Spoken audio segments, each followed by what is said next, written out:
যে এর চেয়ে খারাপ মানুষ দুনিয়াতে আর কেউ নেই।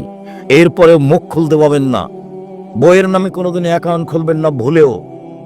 মায়ের সাথে যদি গন্ডগোল হয়, হইচই হয়, মা যদি চলেই যাও তার নানি আপনার নানির বাড়ি, তবু মা ওকে বিচ্ছিন্ন করার কোনো সুযোগ নেই। বইয়ের নামে অ্যাকাউন্ট খুলবেন, টাকা বেশি হয়ে গেলে আরেকজনের সাথে চলে যাবে। 19-20 হলে হয় কাল, এমনি তো বুদ্ধি কম। জীবনে কোনোদিন ভুলেও বইয়ের নামে অ্যাকাউন্ট খুলবেন না। রাসূল সাল্লাল্লাহু আলাইহি ওয়াসাল্লাম যেভাবে ভালোবাসতে বলেছেন সেভাবে ভালোবাসবেন। 1, যে মানের খাবেন সে মানের খাওয়াবেন। 2, যে মানের পড়েন সে মানের পড়াবেন। 3, কটু কথা বলবেন না। বলবেন না যে তোমার ঠোঁটটা মোটা, বলবেন না যে তোমার রংটা কালো, বলবেন না যে তোমাকে দেখতে ভালো লাগে না। এইসব নোংরা মন্তব্য করবেন না, এতে সংসারে অশান্তি নেমে আসে, তখন আপনাকে ভালোবাসতে পারে না। আল্লাহ তাজির বালাল, যে মুখের উপরে মারবেন না। 5, নিজের বাড়ি ছাড়া কোথাও থাকতে দিবেন না। নিজের বাড়ি ছাড়া একবারে টোটালি কোথাও যেতে দিবেন না, জরুরি দুর্ঘটনা ছাড়া। মায়ের বাড়ি, খালার বাড়ি, ফুফুর বাড়ি এসব সব বাতিল। শ্বশুর বাড়ি যদি যেতেই হয় নিজে আপনি যাবেন। বিবাহের বাড়ি যেতে দিবেন না স্ত্রীকে, যা হবে হবে, ওখানে স্বামীর সংখ্যা বেশি হতে পারে। বিবাহের বাড়ি যাবেন না। আর থোবড়া শব্দটা পেশাব করে দিতে হবে। 20 বছর পরে কেউ যদি বলে থোবড়া কি জিনিস, তখন আর একজন বলবে থোবড়া কি, আমিও তো জানি না, তো ডিকশনারিতে দেখো থোবড়া কি জিনিস। এমন ভাবে ভুলে যেতে হবে। চাঁপাইনবাবগঞ্জ জেলাতে বিবাহের এমন কোনো পথঘাট নাই শুরু থেকে শেষ পর্যন্ত যেটা জায়েজ। বিবাহের শুরু থেকে শেষ পর্যন্ত সবই হারাম, সবই না জায়েজ, সবই হারাম, সবই না জায়েজ। একটা পদ্ধতিও জায়েজ নাই। 30 বছর থেকে বলছি। আমি আব্দুর রাজ্জাক বিন ইউসুফ বিবাহ পড়াতে গেছি, আপনার দুবাই গেছি বিবাহ পড়াতে, আমি বিবাহ পড়াতে মালয়েশিয়া গেছি, আমি বিবাহ পড়াতে চট্টগ্রাম গেছি। আগে বলেছি আমার অনুকূলে হলে হবে, না আপনারা করেন, আমি গেলাম।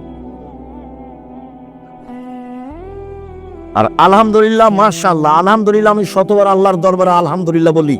জীবনে কোনোদিন কোনো জায়গাতে গিয়ে মসজিদের সভাপতি বা সম্মেলনের সভাপতিকে হিসাব করে কথা বলতে হবে, উনি যেটা বলে দিবেন সেটা আমাকে বলতে হবে, এরকম কোনো সময় আল্লাহ আমার জন্য 1 মিনিটের জন্য দেয়নি।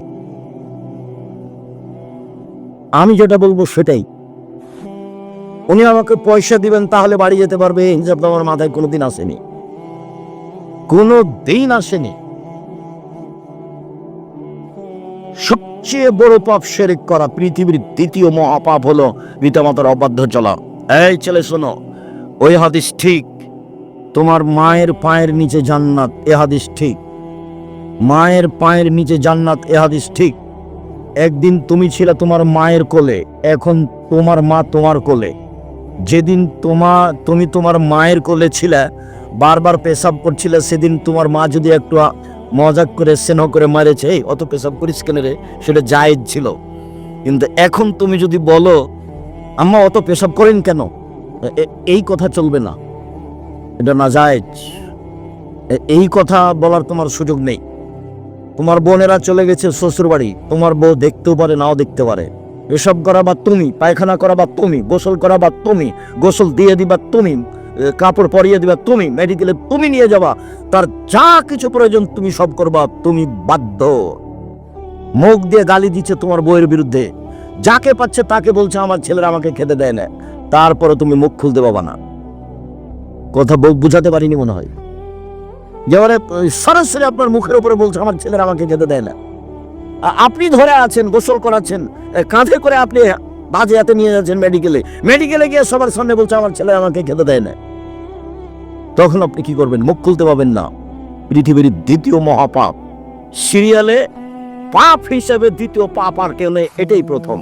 দ্বিতীয়, তৃতীয় হচ্ছে শাহাদাতুজ জুরে, মিথ্যা সাক্ষী। চাঁপাইনবাবগঞ্জ জেলে 20 বছর 30 বছর থেকে বহু মানুষ আছে, নিজেই জানে না আমি কেন জেলে, জজ জানে না ঘটনা কি, উকিল জানে না ঘটনা কি, সাক্ষী জানে না ঘটনা কি। সাক্ষীকে বলেছে 50,000 টাকা দিব, জজের সামনে বলবি অমুককে আমি নিজ চোখে মারতে দেখেছি। যার নাম বলছে সেদিন সে চাঁপাইনবাবগঞ্জে ছিল না, সেদিন সে রংপুরে ছিল। এর নাম হচ্ছে দলীয় দাপট। কয়দিন বাঁচতে এসেছো, ক্ষমতা দেখাও কেন? ক্ষমতা দেখাও কেন? যে পরামর্শ আমি দিয়েছি সেই পরামর্শে আসেন। আমি বলেছি জীবনে 4টে জরুরি কাজ: 1, 5 ওয়াক্ত সালাত, 2, হালাল রুজি, 3, কোরআন তেলাওয়াত, 4, আড্ডা পিটা চিরদিনের জন্য হারাম। আড্ডা পিটা দুই ধরনের। একটা হলো এই মোবাইলে ঘন্টার ঘন্টা ল্যাংটা মেয়ে দেখা, এটা হলো এক আড্ডা পিটা। আর এক আড্ডা পিটা হলো দোকানে বসে চলছে আর বদনাম ওর বদনাম, আর ইয়াতে টিভিতে ল্যাংটা মেয়ে নাচছে, আর সব বসে আছে মুরব্বীরা এসার সালাত আদায় করে। এরা মুরব্বী ছি।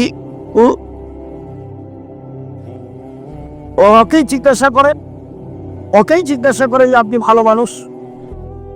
আমি আব্দুর রাজ্জাক বিন ইউসুফ, আল্লাহ মাফ করা, আমার জীবনে কোনোদিন চায়ের স্টলে বসিনি, জীবনে কোনোদিন। 16 বছর আমার ছাত্র জীবন, 37 বছর চলছে শিক্ষক জীবন।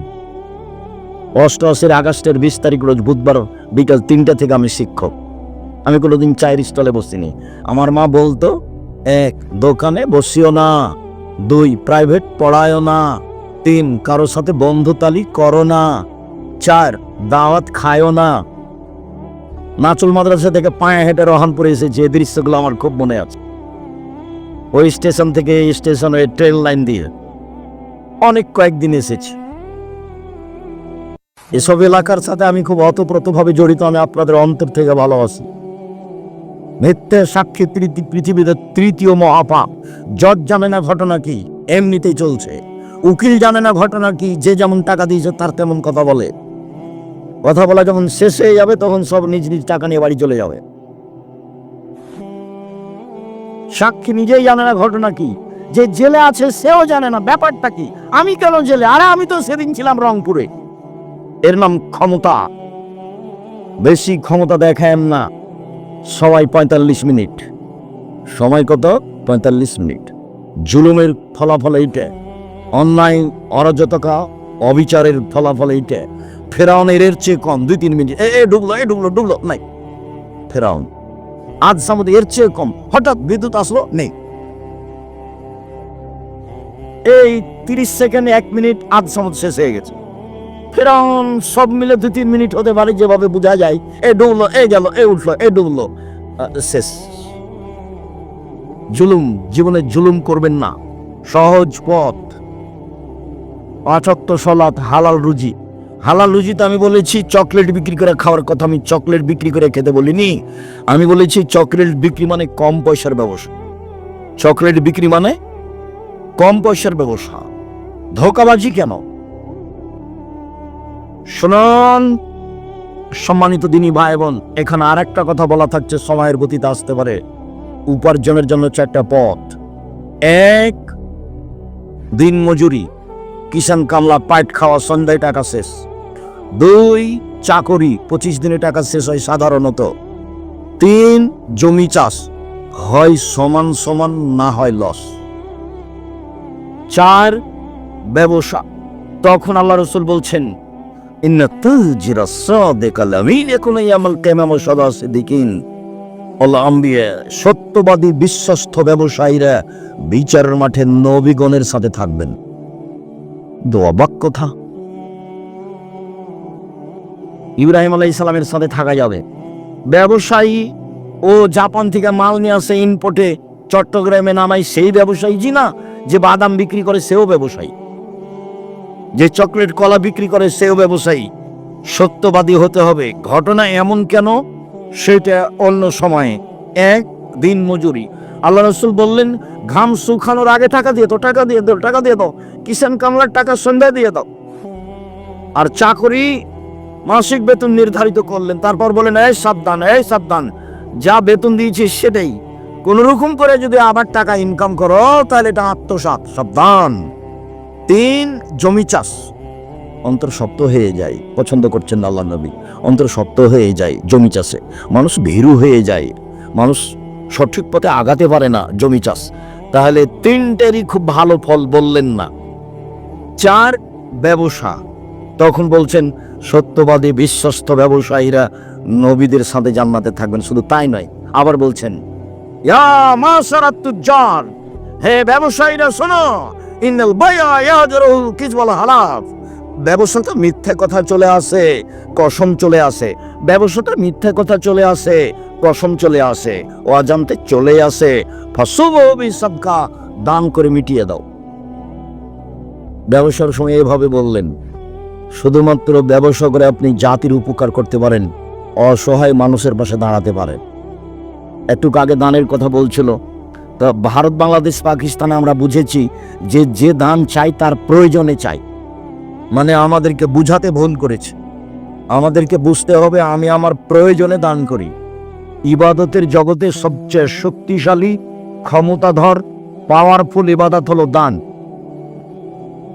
ইবাদতের জগতে সবচেয়ে শক্তিশালী, ক্ষমতাধর, পাওয়ারফুল ইবাদত হলো দান।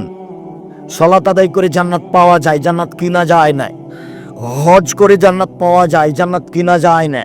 রমজান মাসে সিয়াম থেকে জান্নাত পাওয়া যায়, জান্নাত কিনা যায় না। দান এমন একটা জিনিস যা দিয়ে জান্নাত কিনা যায়। এরকম কোনো ইবাদত পৃথিবীতে নেই। দান এমন একটা ইবাদত যা দিয়ে মাল বালা মুসিবত দূর হয়ে যায়। দান এমন একটা ইবাদত যা দিয়ে সমস্যা দূর হয়ে যায়। দান এমন একটা ইবাদত যা দিয়ে কবরের শাস্তি বন্ধ হয়ে যায়। দান এমন একটা ইবাদত যা দিয়ে মরা মানুষের পাপ মিটে যায়, বুখারী মুসলিমের হাদিস।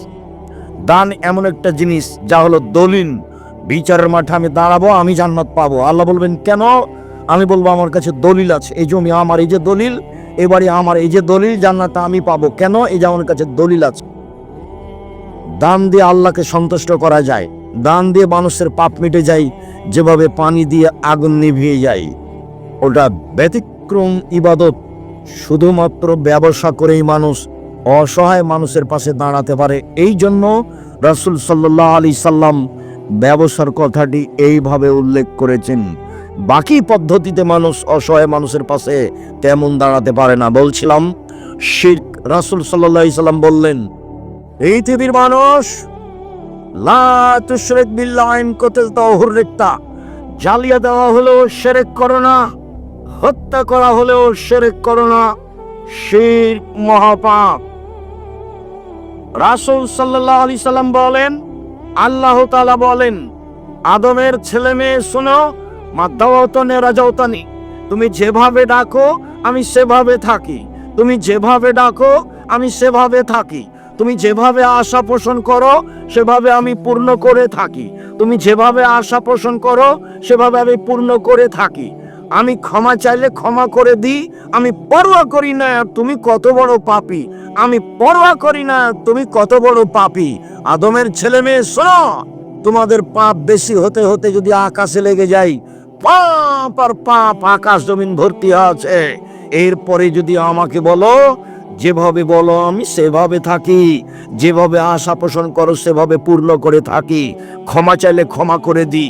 পরোয়া করি না তুমি কত বড় পাপী। আমি পরোয়া করি না তুমি কত বড় পাপী। এই কথা আল্লাহ তাআলা আবার বিচারের মাঠে বলবেন। বিচারের মাঠে আমাদের সামনে আসবেন, এসে আল্লাহ বলবেন, আদমের ছেলে মেয়ে শোনো, বিচারের মাঠে তোমরা যেই পরিমাণ পাপ নিয়ে উপস্থিত হয়েছ সেই পরিমাণ আমি ক্ষমা নিয়ে উপস্থিত হয়েছি। তোমাদের যেই পরিমাণ পাপ আমার সেই পরিমাণ ক্ষমা। তোমাদের যেই পরিমাণ পাপ আমার সেই পরিমাণ ক্ষমা। ক্ষমা তত, তোমাদের পাপ যত আমার ক্ষমা তত, যদি শিরক না থাকে। এটা মূল কথা। শিরক না থাকলে পাপ ক্ষমা হচ্ছে, শিরক থাকলে হবে না। গাড়িটা চাঁপাইনবাবগঞ্জ যাবে, ঢাকা থেকে ছুটেছে দেশ ট্রাভেলস। সূর্য ডুবার সাথে সাথে গাড়িতে আলো দিলে, এই ছেলে গাড়িতে আলো দিলে কেন? মালিকে বলেছে সূর্য ডুবার সাথে সাথে গাড়িতে আলো দিতে হবে। মালিক হিন্দু নাকি? এই কাজ তো হিন্দুদের। ব্যাপারটা কি বলার সময় বলছে, শাহ মখদুম রহমতুল্লাহ আলাইহির পবিত্র জমিনের লক্ষ্যে ছুটছে গাড়ি। শাহ মখদুমের বাবার জমি। অবাক কথা, কালিমায়ের বাবের আকাশ, ওর মায়ের আকাশ, আল্লাহর আকাশ। আমি যখন সিলেট কোর্টে দাঁড়ালাম 5,000 কোটি টাকার মামলা নিয়ে, তো আমাকে জজ বলছে, আপনি কি পিস টিভির আলোচক? বললাম জি। আপনার মামলাটা খারিজ করে দিলাম। সত্য পথে থাকেন, যা হবে হবে। চুলি হোক ফাঁসে হোক, অল্প দিন বাঁচতে এসেছি। আমি শিরক করে বাঁচতে রাজি নই। ইনশাল্লাহ আমি কখনো শিরক করে বাঁচতে রাজি থাকবো না। ঢাকাতে করোনা হয়েছে, এক লোককে দেখতে গেছি, জামিয়া সালাফিকে ভালোবাসে এই জন্য। তখন ওরা 2 ভাই বোন আছে, আর ছেলে মেয়ে আমাকে হাত দিয়ে অনুরোধ করছে, হুজুর ভিতরে যাবেন না, হুজুর ভিতরে যাবেন না, আপনি আমার আব্বার গায়ে হাত লাগেন না। বলো কি তুমি? আমি রাজশাহী থেকে এসেছি তোমার বাপের গায়ে হাত লাগিয়ে দোয়া করে যাবো, এই জন্য তোমার বাপের গায়ে হাত লাগিয়ে দোয়া করবই। এতে যদি আমাকে করোনা ধরে, আমি বলবো না তোমার বাপের কারণে আমাকে করোনা ধরেছে, আমি বলবো পৃথিবী সৃষ্টির 50,000 বছর পূর্বে আমার নামে করোনা লেখা হয়েছিল, সেই জন্য ধরেছে। আমি তো এইটা বিশ্বাস করি, রাসূল সাল্লাল্লাহু আলাইহি ওয়াসাল্লাম বলেছেন মানুষের 4টা জিনিস লেখা আছে পৃথিবী সৃষ্টির 50,000 বছর পূর্বে। 1 হায়াত, জীবন। 2 মরণ। 3 রুজি। 4 রোগ ব্যাধি। সেই দিন যদি আমার করোনা লেখা হয়ে থাকে, তাহলে আজকে আমাকে করোনা ধরবে যদি আমি পাথরের ভিতরে ঢুকে থাকি তবু। আর যদি সেদিন লেখা না হয়ে থাকে, আজকে ধরার কোনো প্রশ্নই আসে না। আমি ইসলামকে এইভাবে বিশ্বাস করি, স্বামীকে করোনা হয়েছে, স্ত্রীকে করোনা হয়নি, দুইজনে একসাথে আছে। আর যার করোনা হয়েছে সেই খাওয়ার পরে ফেলে দিচ্ছে যে ফকিরে খাচ্ছে, ওকে করোনা ধরে না। আর আমি নাকি ওর গায়ে হাত দিলে করোনা ধরবে, অবাক কথা। সতর্কতাই যদি করোনা না ধরতো, তাহলে ঢাকা ফিউচার পার্কের মালিককে করোনা ধরতো না, তারা তো দেশের পানি খায় না। এটা হিসাব নিকাশ কিছু আছে? বলাইয়া শিরক করো না, শিরক মহাপাপ। লোকমান হাকিম বলেন কিভাবে ছেলে মানুষ করতে হবে। আব্বু আকিমিস সালাহ, সালাত আদায় করো। ওয়া'মুর বিল মারুফ ওয়া নাহি আনিল মুনকার, ভালো কাজের আদেশ করো, মন্দ কাজের নিষেধ করো। পিতা ছেলেকে বলবেন আব্বু সালাত আদায় করো, ভালো কাজের আদেশ করো, মন্দ কাজের নিষেধ করো। তার মানে ছেলে মেয়েকে ভালো কাজ জানতে হবে, মন্দ কাজ জানতে হবে। বাপি জানে না ভালো কাজ কাকে বলে, মায়েও জানে না ভালো কাজ কাকে বলে। চাঁপাইনবাবগঞ্জের নীতিতে বিবাহ দিয়েছে, কত কি বৈঠক করলো, কত থুবড়ার কর্কট ক্ষীরকাচি আর কত আমাটার কত বরন্তা। তারপরে হঠাৎ একদিন ছেলে হয়েছে, তাই ও বাপ, তাই ও মা। জীবনে 2 দিন কালে জানে না বাপ মা কাকে বলে। চলেন আজকে সিরিয়াল দেখাবো ধারাবাহিক ভাবে। আব্বু সালাত আদায় করো, আব্বু ভালো কাজের আদেশ করো, মন্দ কাজের নিষেধ করো। তার নাম বাপ। আমার ছেলে খুব ভালো, আমার ছেলে খুব ভালো, গোল্ডেন পেয়েছে, আমাকে বড় ডাক্তার করা লাগবে। ওর উদ্দেশ্যই খারাপ, ওর উদ্দেশ্য যে টাকা ইনকাম। ওর দেশে অন্যায় দেখতে পায় না, অবিচার দেখতে পায় না। গাড়িটা যখন ওই ইয়ের দিকে কানসার্টের দিকে যাচ্ছে, মহানন্দার উপরে ব্রিজ, ও টাকা নিচ্ছে কেন? কদিন যে বন্ধ থাকলো, কে টাকা নেয়? কেন নিবে? জাদাবাজি করে খাও, হিসাব পাও না কেন? দাগাবাজি করে বেড়াও, জুয়ার চুরি করো কেন? রাহাজানি করো কেন? অবিচার করো কেন? অন্যায় করো কেন? পৃথিবী অনেক বড়, নিজে উপার্জন করে নিজে খাই। আরে দিন মজুরি করে খাবো, তাতে কি আছে? মানুষের বাড়িতে কাজ করে খাবো, অযোগ্যের সাথে আমি নই। দোকানে বসে আড্ডা পিটতে রাজি নই। এশার সালাত আদায় করে বাড়িতে গিয়ে ঘুমিয়ে যাও। দোকানে বসে আড্ডা পিটবো কেন? দোকানে বসে আর একজনের বদনাম কেন? তোমার জীবন 16 আনায় মিছে, মনে রেখো। তুমি, তোমাকে দেখলে আমাকে ওই পদ্য বলে মনে হয় যেই পদ্যে বলা হলো, বাবু বলছে মাঝিকে, মাঝি চাঁদ কেন বাড়ে কমে রে? মাঝি বলছে ওইসব কি আর আমি জানি? আরে দেখি তোর জীবন 4 আনায় মিছে। মাঝি এসব হয় কেন রে? আমি কি জানি? দেখি তোর জীবন 8 আনায় মিছে। মাঝি বল না এসবগুলো কিভাবে হয়, আমি কি আর জানি? দেখি তোর জীবন 12 আনায় মিছে। বাতাস উঠেছে, নৌকা হিলে উঠেছে। মাঝি বলে বাবু সাঁতার জানো বাবু? তো বাবু বলছে না রে মাঝি না। মাঝি বলছে এখন বাবু তোমার জীবন 16 আনায় মিছে, তোমাদের বাপ বেটার জীবন 16 আনায় মিছে। আমি আব্দুর রাজ্জাক বিন ইউসুফ বলে গেলাম, জীবনে কিছু করে গেলে না তোমরা, শুধু মানুষের সাথে অন্যায় অবিচার করে গেলে। দেবীনগরে আমার ক্লাস ফ্রেন্ড আব্দুল হাজির চেয়ারম্যান হয়েছে, তো বলছে আব্দুর রাজ্জাক তোরকে গ্রাম দিয়ে যে রাস্তাটা তোর বাড়ির উপর দিয়ে যাবে, ওখান দিয়ে তো কি করবি? তো বলছে এক কাজ কর, যখন আমাদের বাড়ির সামনে যাবে তখন রাস্তাটা আমাদের জমিতে এইভাবে নিয়ে চলে যাবো, আবার ঘুরে এসে এইভাবে যাবি। তো হাসছে, বলে এই বাবু বলছিস কেন? এবার কোনো সমস্যা নেই, ও করে দে। আর যদি মনে করিস যে 5 জনকে জিজ্ঞাসা করে করব, তো এই ইন্তাজ মেম্বারকে বলিস যেটা বলবে সেটা করিস, তাহলে তোরা আসবি না। ওইসব কাজে আমি যাই না। ওই সামাজিক এসব নোংরা কাজে আমার মুখের উপর আর একজন কথা বললো, আমি জানি ওদের যেটা ভালো লাগবে দখল করে নিতে বল। আমার ভাগ্নি বলছে যে ওরা এই বলছে, তুমি চুপ থাকবে, যা করবে করে নিবে। সম্মানিত দিনী ভাই বোন, জীবনে প্রতিশোধ নিবেন না, সফল হবেন।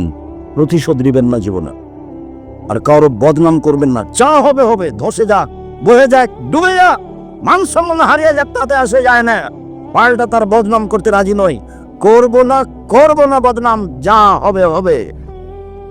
তার বিরুদ্ধে মামলা করব না, জমি দখল করেছে। মামলা কারো বিরুদ্ধে করে মানুষকে জেল হাজত দিয়ে 1 মিনিটের জন্য আমি বাঁচতে রাজি নই। সম্মানিত দিনী ভাই বোন, শুনুন, কিভাবে ছেলে মেয়েকে জাহান্নাম থেকে বাঁচাবেন, শিক্ষিত কিভাবে করবেন। এবার শুরু হয়ে গেল একসাথে বাপ মা জিম্মেদার। একই ভাষা আল্লাহ রাসূলের মুখের, একসাথে মাও জিম্মেদার, বাপও জিম্মেদার, বাপও জিম্মেদার, মাও জিম্মেদার, একসাথে একই ভাষা। চলেন দেখি কয়েকটা। আবু হুরায়রা রাদিয়াল্লাহু তাআলা আনহু বলেন, রাসূল সাল্লাল্লাহু আলাইহি ওয়াসাল্লাম বলেছেন, কুল্লু মাউলুদিন ইউলাদু আলাল ফিতরা, প্রত্যেকটা ছেলে মেয়ে নিয়ে ইসলামী ধারণ ক্ষমতা নিয়ে জন্মগ্রহণ করে। আবুহু ইউহাফিদানিহি, তার পিতামাতা তাকে ইহুদি করে দেয়। ইমাজ্জিসানিহি, তার পিতামাতা তাকে আগুন পূজক করে তোলে। ইনাসরানিহি, তার পিতামাতাকে খ্রিস্টান করে তোলে। এই ছেলে বসো, ব্যস্ত হচ্ছ কেন তুমি? চায়ের স্টলে যারা এখন আছে, তুমি কি মনে করছো তারা সফল? তারা হলো নিম্ন শ্রেণীর মানুষ। আমি আব্দুর রাজ্জাক বিন ইউসুফ এখানে এসেছি, ও চায়ের স্টলে কেন? আপনি কি বুঝাতে চাচ্ছেন? যেখানে জিলাপি বিক্রি হচ্ছে সেখানে আপনার মেয়ে কেন গেছে? ও ক্লাস 10-এ পড়ে, কি হিন্দুর মেয়ে নাকি? ওই হিন্দুর মেয়ে? আপনি বাপ, আমি আপনাকে বাপ বলে ডাকতে নিষেধ করেছি, আপনার মেয়ে যেন আপনাকে চাচা বলে ডাকে। চলেন আপনাকে দেখাচ্ছি আজকে। আর আপনার স্ত্রীকে আপনার মেয়ে যেন খালা বলে ডাকে। আপনি বাপ হিসেবে উপযুক্ত বাপ নন, এই জন্য আপনাকে চাচা বলে ডাকা উচিত। আমি নিশ্চিত জানি আপনি বাপ, আমি জানি আপনি বাপ, তারপরে আমার আফসোস বলছে, আমার দুঃখ বলছে আপনার ছেলে আপনাকে চাচা বলে ডাকুক। জবাব আমি দিব কেন? ওই যে ওখানে মেয়ে আপনার দোকানে বসে আড্ডা পিটছে, জিনিস কিনছে, ওর বাপ নেই, ওর ভাই নেই, ওর স্বামী নেই, ওর দেবর নেই, ওর ভাসুর নেই, ওর বোনের ছেলে নেই, ওর ভাইয়ের ছেলে নেই। ও কোন শরমে ওখানে যে জিনিস কিনে? কোন শরমে কিনে? কোন হায়াই কিনে? কোন লজ্জায় কিনে? ওর বাপ কাপুরুষ, সেই জন্য যায় ওখানে। ওর স্বামী কাপুরুষ, সেই জন্য যায়। কাপুরুষ স্বামী জাতির অন্যায় করে তাহাজ্জুদ পড়ে জান্নাত কিনতে চান। জান্নাত অত সহজ? দেখি জান্নাত কেমন সহজ না হালকা। রাসূল সাল্লাল্লাহু আলাইহি ওয়াসাল্লাম বলছেন, হজবাতিন নার বিশাওয়া, মনের ইচ্ছা দ্বারা জাহান্নাম ঘেরা আছে। হজবাতে জান্নাত বিমাকারেহে, নিয়ম নীতি, কষ্ট, ক্লেশ, ত্যাগ, তিতিক্ষা, অনেক কিছু দিয়ে জান্নাত ঘেরা আছে। জান্নাত তো সহজ নয়, জাহান্নাম সহজ। মন মতে চললেই জাহান্নামে যাওয়া যায়। জাহান্নাম যেতে কষ্ট লাগে না, সমস্যা হয় না। রাসূল সাল্লাল্লাহু আলাইহি ওয়াসাল্লাম বলছেন, প্রত্যেকটা ছেলে মেয়ে ইসলামী ধারণ ক্ষমতা নিয়ে জন্মগ্রহণ করে।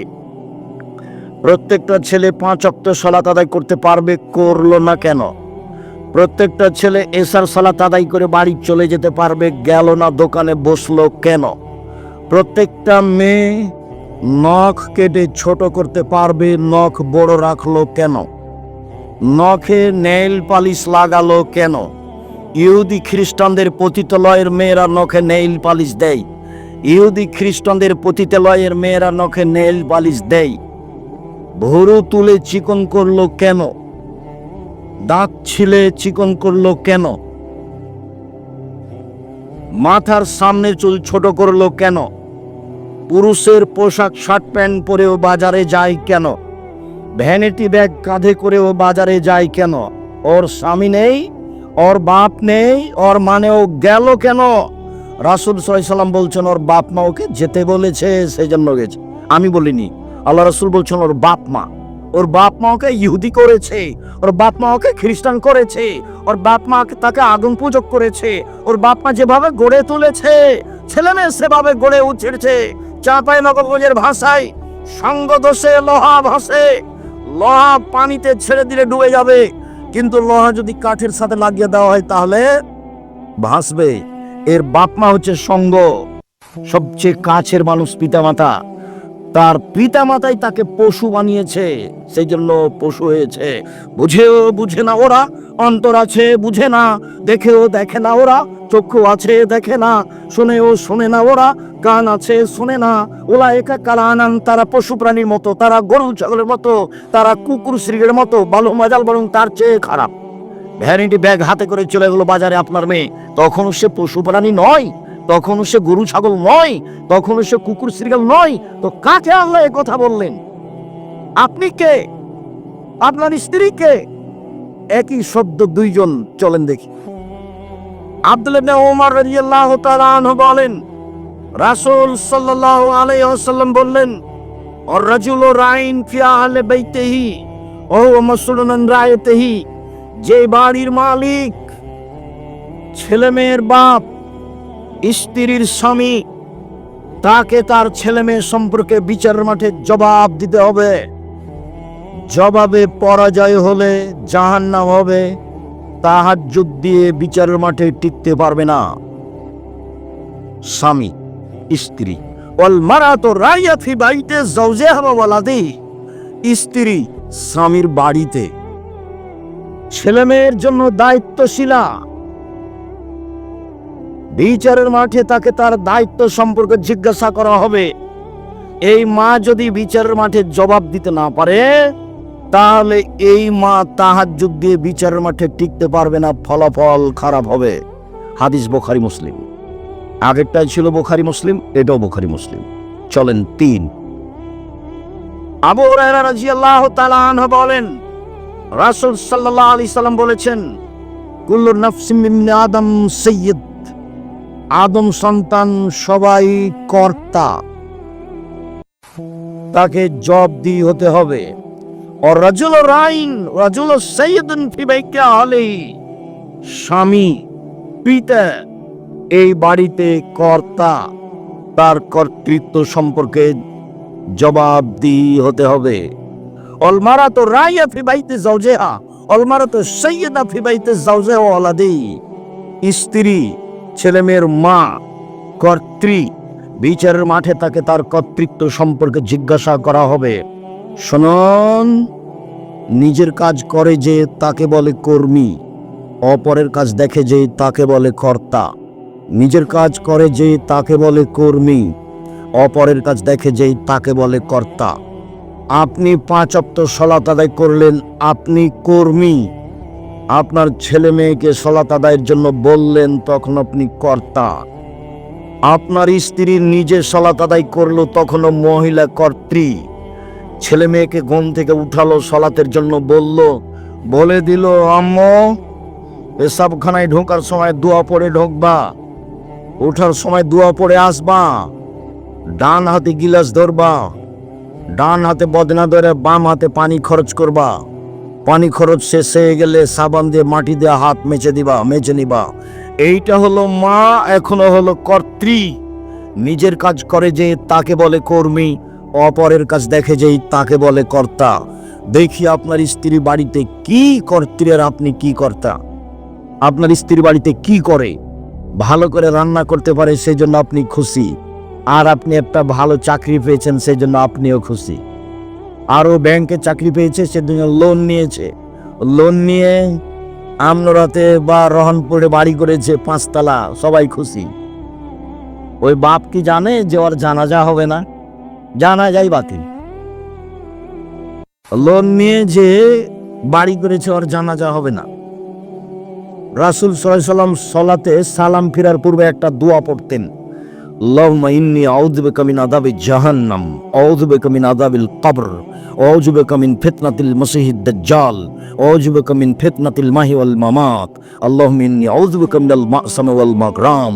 তোমার কাছে বাঁচতে চাই বড় পাপ হতে, তোমার কাছে বাঁচতে চাই ঋণ কর্জ হতে, আল মা'সাম ওয়াল মাগরাম। তোমার কাছে বাঁচতে চাই বড় পাপ হতে, তোমার কাছে বাঁচতে চাই ঋণ কর্জ হতে।